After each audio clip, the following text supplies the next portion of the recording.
All right, here's a lesson on the Mixolydian mode. I kind of think of this as sort of a Jerry Garcia, Grateful Dead sounding kind of a happy jam. It's like a major scale, but instead of the normal seventh note, you have a flatted seven, which gives you like a bluesy element or a slightly minor element. So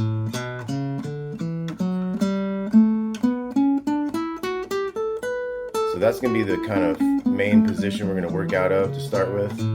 That is what we know of as the fifth position of the major scales. Like if you were in G, that would be the one that starts up on the 10th fret. Now here we're going to do this. This is actually the key of D. This is going to be about an A major chord and a G major chord. Now the only place in a key that you see two major chords a step away from each other is the 5 chord and the 4 chord of a key. So that puts this in the key of D, actually. So we're using all the notes of the D major scale. If you see all those notes, they all match. So, but we have a tonal center change, so it doesn't feel like we're in D. It feels like we're in A. So we really have the feel of this A being our tonal center. So it's going to be like a thing like something like a Dark Star by the Grateful Dead.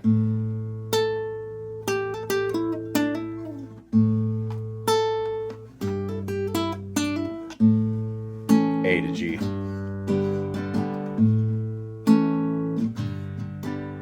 That'd be the kind of thing where we could work this scale. Now at the end I'm going to play the chords over and over again for a minute or so you can kind of jam the things we've talked about with those chords. And I'm going to make that chord progression a little longer. It's not going to go so quickly from the A to the G. It's going to be like about that long for each. So the first thing we want to think of, besides just the notes of that scale position, is where the triads are for A and for G. So let's look in here. If we played all of the A major triad all the way up, 5, 4, 7, 7, 6, 5, 5, 9. That's all the notes of the A triad. Now let's look at the G, same shape. Another way to look at this is, say within one octave, you got that 1, 3, 5, and here you have the next 1, 3, 5, and you have a 1, 3, 1, 3, 5, 1, 3, 5. You could also look at it as shapes, like here's part of the A bar chord shape. So as you're following the chord changes around, you might come out of position a little bit just to play something that you know matches that lower G chord's triad type of thing. The next step is to look up here. We get up into this position a little bit. Let's go ahead up in here, 7th fret on the D string, middle finger, 7th fret D string. Here's where the A octave starts in the next octave. So that's another good position to work out of. Then you have your G down here, could pop you right back into where the A is going on. Here's another A triad, here's another G triad. So you also have things like this A part of a chord here and here. So you want to, first of all, I guess next let's look at how the other positions are going to come into play here.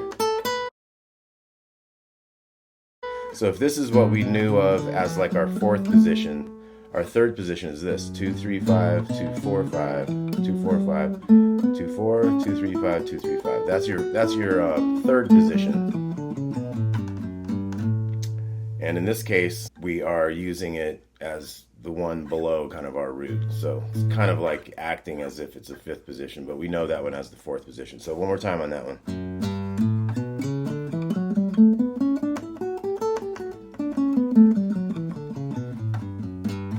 All right. Now we're going to get into the next position after this first one we did. It's going to start on the 7th fret. This is what we know of as 5th position.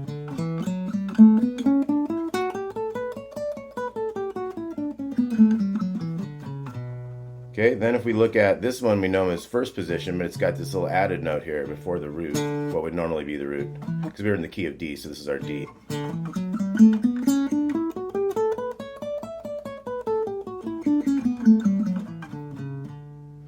Okay, and then we're going to be looking at what we know of as 2nd position on the 12th fret.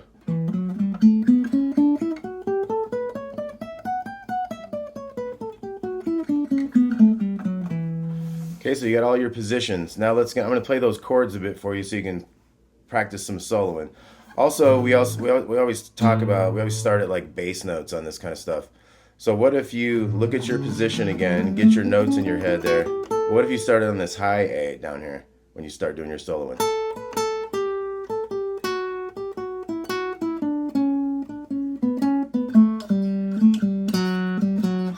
You know what I mean? Kind of flip the script and don't always feel like you got to start on the bass notes. You can start on some high notes.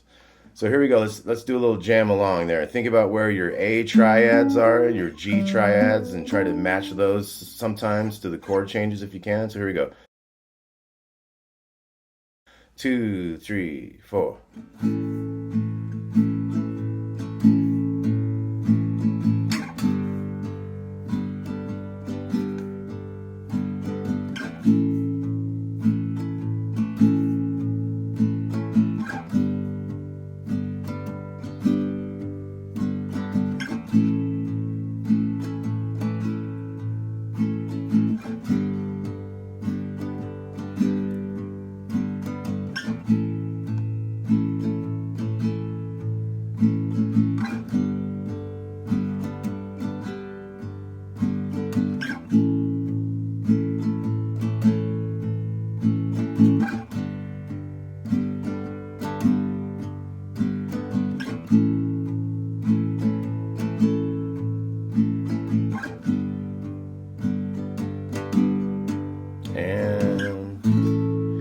All right, so let me know if you have any questions about that. Let me know in the comments. Let me know if there's anything you guys want to learn that I could give you in the next lesson. There's going to be another one coming soon on the Aeolian mode, which is the other mode besides the Dorian mode, which gets used the most. So thanks a lot. I'm Damon Wood. Please like and subscribe for a lot more, and we'll catch you soon. Thanks a lot.